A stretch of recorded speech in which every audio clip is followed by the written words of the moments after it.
The broadcast is now starting. All attendees are in listen-only mode. Well, good morning, good evening, and hello to everybody. Welcome to How to Protect Your Project from Start to Finish. This is part one, the overview, and it is first in a four-part series. This is a Clear on Black webcast, and I'm Carl Ross, President and CEO here at Clear on Black. We are a bespoke interior architectural design firm specializing in upscale and luxury hotels and resorts. We help owners, operators, and developers gain dominating market presence and greater profitability by unlocking the hidden potential of their properties. Clear on Black webcasts cover hospitality design projects that affect owners, operators, developers, architects, purchasing agents, and other allied hospitality team members. I and the occasional guest expert speak for about 30 minutes and then take your questions for a few minutes after. So this series kind of came about because of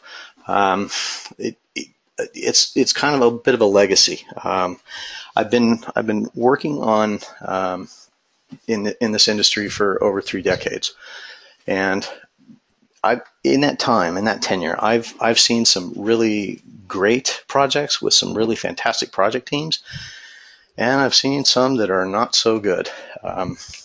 So one of the things that we're going to go through and we're going to talk about is what's going to be best practices. And in that 3 decades, it just always struck me as something that, if we could only have all these great characteristics rolled up into one team, into one project, and propel that forward from owner to owner, from project to project. And that's kind of what the basis of this entire thing was. So this is a 4-part series. This is the first one, and it's an overview. So in this broadcast, we're going to let's cover why protect your project and from what. We're going to have project philosophy. We're going to talk about that, what that is, and what that does for you having one. Then we have project decision-making protocol, what that is and how to work with it. And we're also going to talk about owner leadership. So when we look at what we're doing here and why protect your project, on this broadcast we have a virtual project team. We have owners, we've got operators, we have developers, architects, landscape architects, general contractors, tradesmen, and also manufacturers and fabricators. So we really have a very diverse and quite compact, it's a virtual team. So I'm speaking to everybody here. And we're going to cover some things in here that hopefully are going to make your projects run smoother and things that are going to allow you to be more effective in what you do. So first thing is, what is protection? Well, protection as defined by whom? For me, I always think of protection coming from the interior design side, but then I look at what architects have to deal with, what owners and operators have to deal with, what manufacturers and fabricators have to deal with. So I think that there's probably a general understanding shared amongst us, but yet we would have our own focus on it based on our discipline, based on our concerns. So really what I want to look at also is, what do you risk by not being protected? Well, risk comes in all shapes and sizes. We've got lost revenue, we got blown budgets, we have schedule overruns, we've got far more serious things. There can be legal ramifications, there can be all kinds of things that go wrong. So certainly I'm not an attorney, I'm not a financial advisor. Everybody on this call has got those people in their camp. You have your counsel, and that's where you get that information. But really, what I want to talk about is, what steps can you take to achieve the desired protection for you and or your company? So this is about mitigating risk, and it's, for the most part, stacking the odds in your favor. So let's look at first step. Okay. In my early days, I thought all projects were pretty much the same. They were, here's a renovation, here's a new construction, and this is a big one, this is a small one. But for the most part, they all seem the same. But what started to dawn on me as I got a little long in the tooth is that they weren't all the same, and there were very distinct differences. And I started to try and figure out how to control the projects as I got into project management. And as an owner, it very much became a concern because now I was in a position of responsibility, having to perform on a lot of different stages in a lot of different ways. So I started looking at, all right, what are those factors? What are those things that really, either swing a project to the positive or pull it to a negative? So what I finally came up with is these three factors: budget, quality, and time. And I call those the big three. Now, obviously, budget jobs are ones that have usually tight budgets. Rarely do you ever see a job where they say spend everything you possibly can. Then there's quality. Well, quality is usually not how poor the quality can be, but it's a focus on how good the quality can be. Quality of all kinds of things, from the FF&E, from the physical built spaces. And then, of course, there's time. Well, time constraints, rarely do you have an instance where somebody says, take all the time in the world, it doesn't matter, there's no schedule. So the interplay between these starts to become really interesting because as one piece moves and one thing becomes more dominant, one thing rears its head, all of a sudden everything else starts to shift in response to it. So these aren't, I wouldn't consider these as three static pieces, but rather three very much dynamic pieces. So once you know what they are and what they do and how they behave, you're going to be far better in a position to be able to have a smooth running project and one that is predictable. It'll start to behave a little bit. So let's take a look at the big three and create what I'm calling a hierarchy. So let's say determining the budget. Okay, budget is primary focus. That is going to be a big deal. It's got to be our number one thing, and then we decide after that, okay, so what's after that? Well, the thing about the hierarchy is you don't have to do this, but gosh, it's so much better if you do, because if you pick the first thing, then you pick the second thing that's most important, then the third thing automatically falls into place. So in the instance of budget being a top factor here, we had a project we were brought in on, and it was designed by another designer several years ago, and it was done under a very, very tight time frame, budget. And so this budget yielded, it forced the purchasing agent to make some decisions as far as who the fabricators and manufacturers were for the FF&E. And this was a full guest room renovation of a hotel. Well, what happened was, yep, they met the budget, but in order to do that, there were a lot of concessions. Some of them were known, some of them were not known.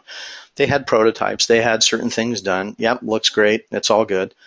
Well, we're now 2 years down the road in what should be a 12-year case good life cycle, and we've got failures across the board. It is soft goods, it's case goods, it's light fixtures, it's decorative lighting, it is drapery. So what looked to be that great savings up front and that great dial down on let's get it really cheap, now they're compressing a 12-year schedule into 2 years, and there really isn't any savings.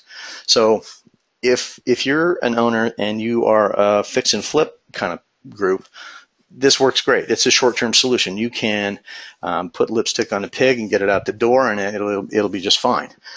And that will ultimately be somebody else's problem. But if you're a company or you are somebody that basically holds your assets, then and you're going to have that for a longer time, then it's maybe not the most prudent way. So as we go through all of the big three, something to consider is like the pluses and minuses. There's no judgment on any of these. Really, what I'm trying to do is show that becoming aware of what the ramifications, what the risks are, and what the possible rewards are gives you far better position to be able to make decisions informed and train your team, train your project managers, train your entire project team how this is going to impact them. Okay, so the next factor is, let's call it, this one is time. So if time is focus, really, really extraordinarily tight time frames. Okay, so what are the factors that happens here? When time becomes a factor, what happens to budget and what happens to quality? Well, to give you another real life example, okay, we had a large suites renovation that had to be done in an extremely tight time frame. Well, okay, we got clear marching orders with the owner. We all agreed that certain factors had to be met. Number one is time. Budget, not so much, but here's what happened. All of a sudden now we're relegated to, okay, we have to have basically in-stock items. We have limited resources. We are essentially buying off of showroom floors with the inability to make any custom adjustments or changes. And that for us in the upscale and luxury market is a big, big deal, because our clients come to us because they want a tailored look. They want a special look. There are unique elements that we need to bring out. There's detailing that we want to have. Well, when you're buying in stock with limited resources, you just simply cannot make those kinds of changes. It's what they have in stock. So there's another factor of this, is that if you're buying off the showroom floor and it is residential grade product, by virtue of that, it's not commercial grade product. Now, why is that a big deal? Well, fire codes and double rubs come to mind right off. If a fire breaks out and you don't have coverage because of your flame spread, and you've met all of the normal hospitality considerations that we do in commercial hospitality, you're really, really going to be in it's some serious hot water. I know of a hotel that was fully furnished with 100% residential grade furniture. It was overscaled, it was oddly proportioned, and it wasn't tailored, and yet it's trying to play in a market that is very much luxury, and it simply isn't meeting the standard. So pluses and minuses, this understanding that if time is the serious factor here, then yeah, this is okay for an immediate solution similar to the budget issue. But the minuses are lost uniqueness, it's not as special, and it may not resonate with the guests. And at the upscale and luxury market level, I think that guests have an expectation, and it's our job as designers and project team members to deliver on that promise. And it comes in very subtle ways. So third factor is quality. Well, boy, quality. Everybody wants it to be wonderful. Everybody wants to spend good money and get great projects and have great detailing and have wonderful features and most expensive fabrics. Well, that scares the bejesus out of most owners, because they assume that everything is going to be expensive. And if you're doing a palace, yeah, it probably should be. But if you're not, and most of us don't, then you've got, I believe, that designing responsibly, you need to strike a balance. You need to create the look, appeal, and feel of high quality and luxury without necessarily making everything equally balanced across that is, all that money. So what that means is this is a change of focus. This is, I think, largely, it is planning up front. And guess what? That planning is free. That doesn't cost anybody anything. It is a little bit of head time with the right people figuring out what is we're going to do. What is it we're going to plan for? How do we evolve this so that we get the most quality that we possibly can? But then, how do we then execute that? Well, the execution comes out of the quality of the documentation. And that is project team wide. That is from the architect, the ID, as well as all the sub-consultants, all those trades. So it's on the architectural side, it's creating a package involving the general contractor that is going to be something that he has seen before. He has been instrumental in its evolution. There are no surprises. And when he takes that to the street, he has confidence that he knows what's going to happen with it and how to work with it. Well, that quality documentation also hands into the FF&E, because if we're designing specialty pieces, we're doing amazing detailing and stitching and all kinds of custom light fixtures and things like that. Quality of the documentation has to be there too. You can't ask somebody to fabricate a beautiful chandelier or something that is off of a lame fixture cut that you caught off of Pinterest.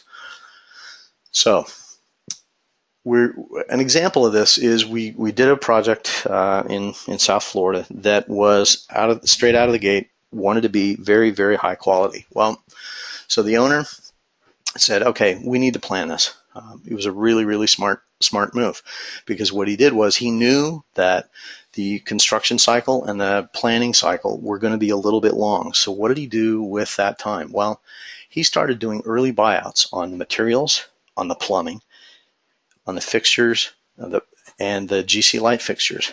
So he was able to warehouse that for a year and a half on an early buyout, and he saved over $2 million. Well, what it also gave us is an overall project that the general contractor was bought in, the ID team, the architect, all the subtrades, everybody was rowing in the same direction because they all understood from the owner what it was going to be from the outset. Well, 8 years later, TripAdvisor says that that is an absolute leader in the market. It is wearing very well from an operational standpoint because, yeah, we had operational input with the operator. We knew what things were going to wow people, and yet we didn't want them to wear out either. So let's go back and summarize the big three hierarchy. So the first one, you need to agree on your hierarchy and express it to your project team early and often. Now, I'm speaking mostly to the owners and the operators on this call.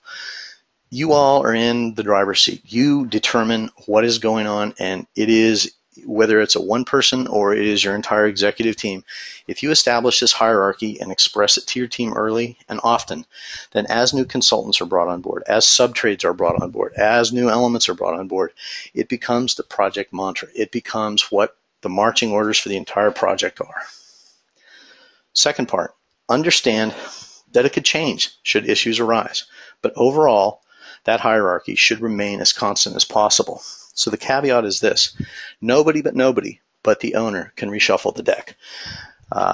Nobody has the authorization, nobody has the control, and that is strictly an ownership role that they get to do. So that constant settles the team, and they understand. Now, should some outside force act on it, if asbestos gets discovered or some found object, there's some consideration, then yeah, the owner can make that change, but nobody else.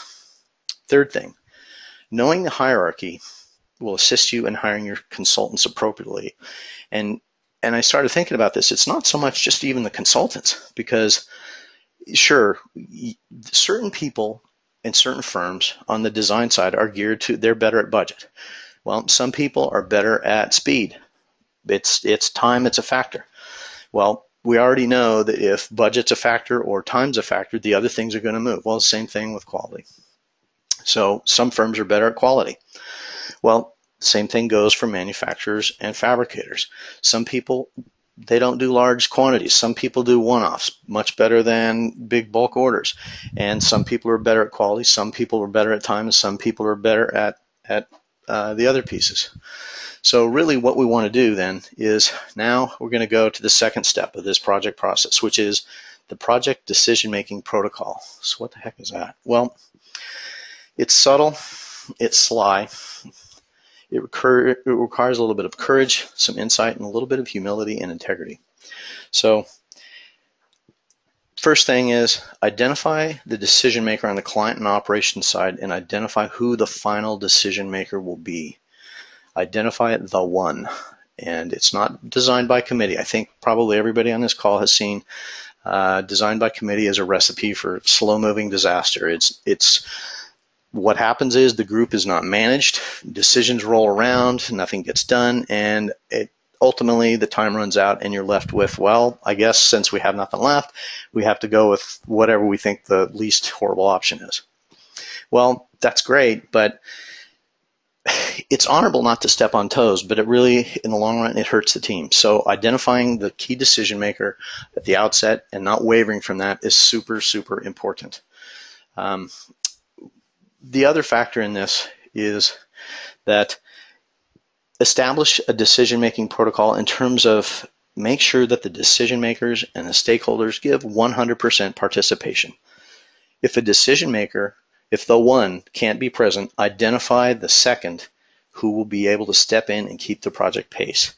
It is said in the world of sports that the team that dictates the pace dictates the game. I think that metaphor applies to our industry as well, because if you can keep a pace, you can accomplish amazing things. You can mobilize teams, you can create projects that shouldn't have been able to be done, and yet they do. So I think controlling pace is a big deal. Well, there's a couple of things that can fly in the face of that. And one is the mystery stakeholder. Well, mystery stakeholders show up unannounced. They show up uninvited. They show up anonymously.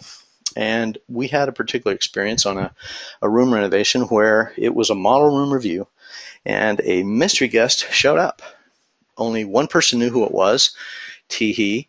And as that person began to speak, it completely derailed what was otherwise a completely successful model room review to the tune of 3 hours of time, and we had to go back and retool, and it spent 3 weeks taking things off of track.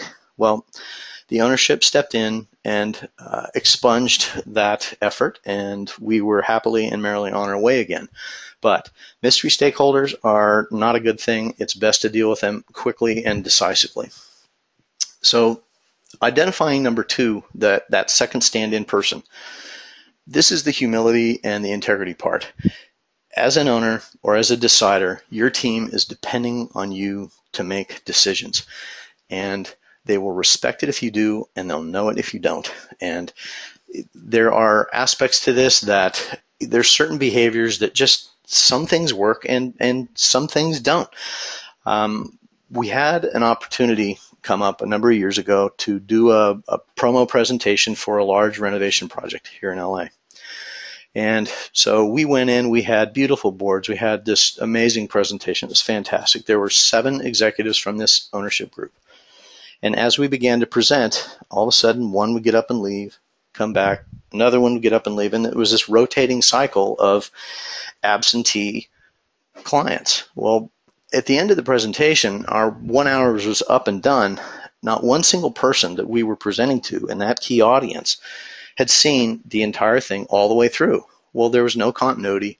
There was no knowledge. There was no basis of understanding of the design. There was no knowledge really of what we were doing except fragmented pieces.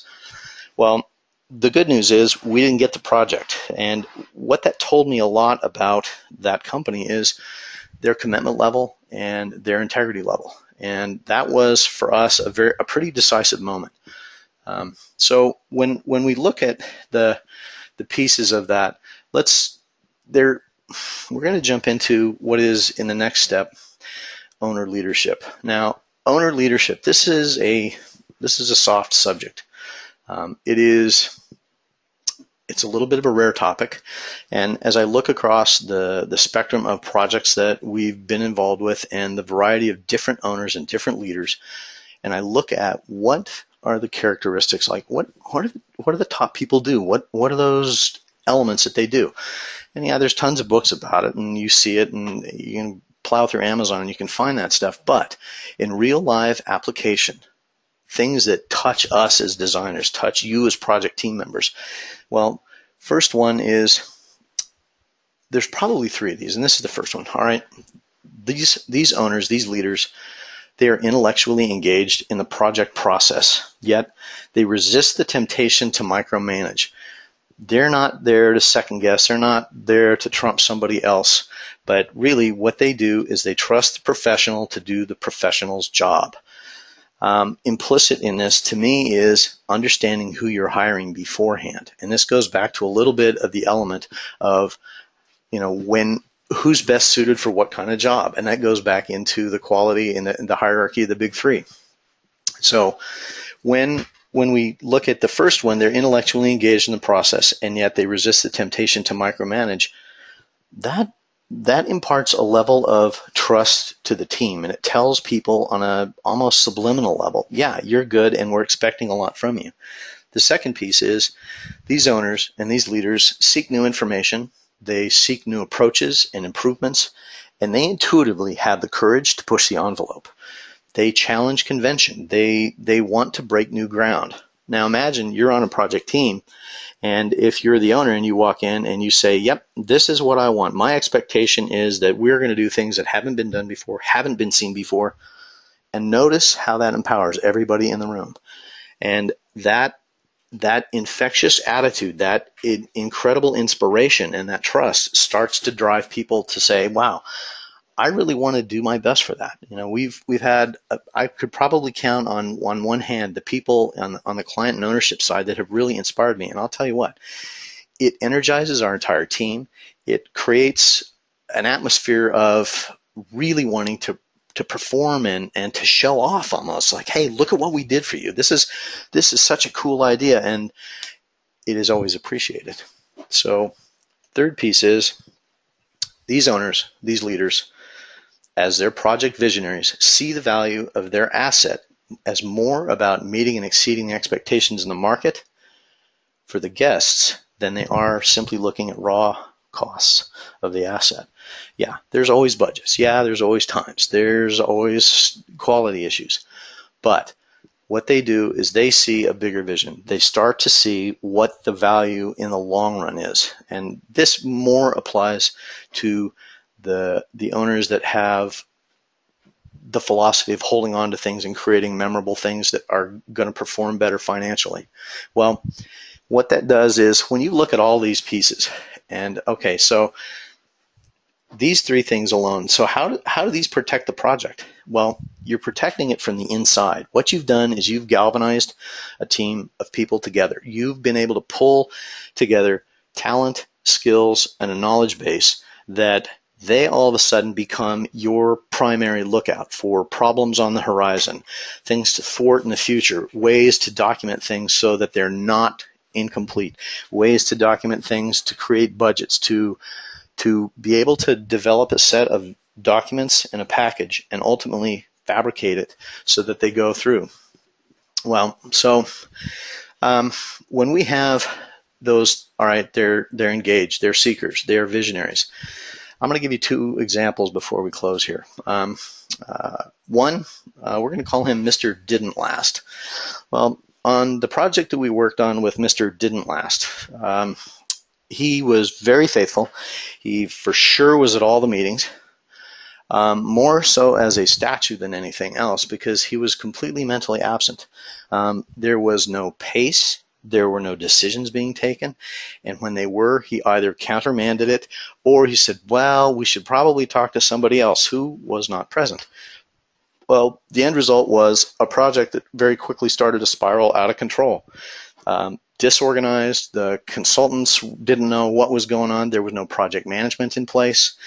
The schedule was overrun. He eliminated the entire artwork budget altogether. So the end result is a project that was less than spectacular, shall we say. So flip side is Mr. Got It Going On. Okay, well, Mr. Got It Going On walks in the room, first day of the project kickoff. He begins very, very clearly. He outlines the big three.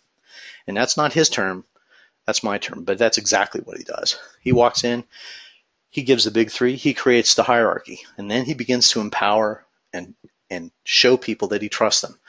He is very patient. He will let the team work out problems all on their own.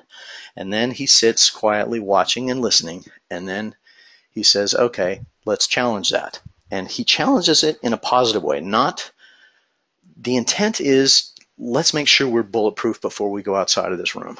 And that's an amazing thing. And honestly, Mr. Got It Going On is one of the best thinkers I've ever met, and he brings out incredible performance out of the teams, out of everybody, right down to the guy that's screwing the drywall in.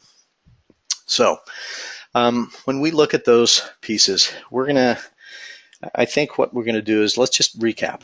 All right. So in this first part of this series on protecting your project, we've outlined your project philosophy. We want to assess the big three and then create the hierarchy. Next, you're going to understand the big three hierarchy, that it could change, issue dependent, and the owner controls it. Third piece, the big three hierarchy informs the consultant and trade choices. Let it work for you. These pieces become so integral to each other that they're workhorses, and they do a lot more than just like static pieces on a piece of paper. The other piece is establish a decision-making protocol. 100% participation by the decision makers at the right times, stakeholders as well. And if a decision maker can't be present, identify and empower an alternate decision maker. And final, that soft, touchy-feely, wonderful thing is the owner leadership and understanding the attributes that go with that. So before I get to questions, and I've had a couple of questions pop in here, I wanted to kind of recap and say a little bit about the upcoming remaining 3 pieces in this series. In May, we have part 2, which is the project definition. That is about scope, it's about schedule, delegating roles and responsibilities, the order and sequences of which things get done when, and that gets rolled into a document called the differentiation document. Fantastic tool, and we'll be talking about that. Part 3 in June, that is project budget development. That is about controls. It's about areas of influence and accountability. Who's got it and who is controlling it when. Final piece in July. That date may float because it's awfully close to a holiday, but that is part 4, the project communication and other current issues. So that's about coverage. Now by coverage, I mean what gets recorded, what gets stated, what doesn't get stated. It's about transparency. It's about clarity of communication, and also a very important thing that I think is often overlooked or just kind of ignored, and that is intellectual property and thoughts on that. Personal experiences and how you'll be able to deal with that in a more knowledgeable state and what the risks around that are.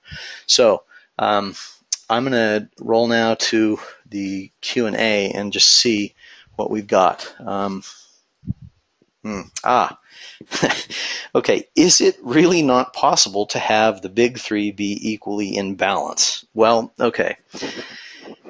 If the idea is to have the big 3 all in balance, that would mean that the entire triangle series there would have a dot right in the middle. But it's simply not possible. Think about it from a project scheduling standpoint. You can't have 5 number 1 things. Something always has to be the first. So it's more about deciding, okay, this job's going to be budget driven. Okay, super. Then 1 down, 2 to go. And then you fall into that. So short answer is no, it's not possible to have the big 3 all completely in balance. Now, it's possible that the hierarchy will shift, and we talked about that.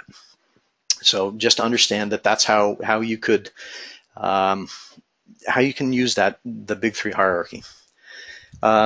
Question: could you clarify how ownership protects a project? Owner leadership. Well, I think we kind of talked about that. It's owner leadership is the galvanizing element. You hold the flag and carry the troops, and you lead them forward. And that leadership makes them trust you, makes them want to perform for you, and it is a symbiotic thing. It's you trust them more, they trust you more, you trust them more, and all of a sudden it keeps up leveling. So it's up in that kind of a level. Okay, here's an interesting one. We're working with a client and they are newer to the industry. There's no way that they can assign a single decision maker to the project. Any ideas for how they can streamline their group decision making? Okay. Interesting. The ability to get people to make a decision. If the team structure is such that the ownership entity is deferring to the project team for specific decisions, then I think what would best be the case is get their agreement that consultant body is going to meet with them publicly or all together in one room and present their collective, coming from the consultant side, what the risks and rewards are for those. And at that point, it is an open forum discussion. You have to have that transparency. You have to have that ability to say, okay, these things are tough. It's still, I think, still fully all be present so they can work through the issues in real time. It's very important. If they're shy, if they're reticent, if they really don't know, it's okay, because that's why you built your consultant team. That's why you built a really strong project team. That's what you rely on. Nobody does this stuff in a vacuum. These projects are complex. They take a lot of hands, and that's the best way to approach it, I think. I got one more, and I'm gonna close it off here. Can I get a copy of this presentation to share? Yes, we will be posting this on our website. All you'll have to do is sign up and you'll be able to gain access to this. So you can certainly, I would really love to have you share it with people in your company and your friends and you think that it might be valuable. To those of you that did have questions and we didn't get to, please feel free to email me and I'll get back with answers. I want to thank you all for joining, and I look forward to seeing you again on the next webcast. Thanks. Take care.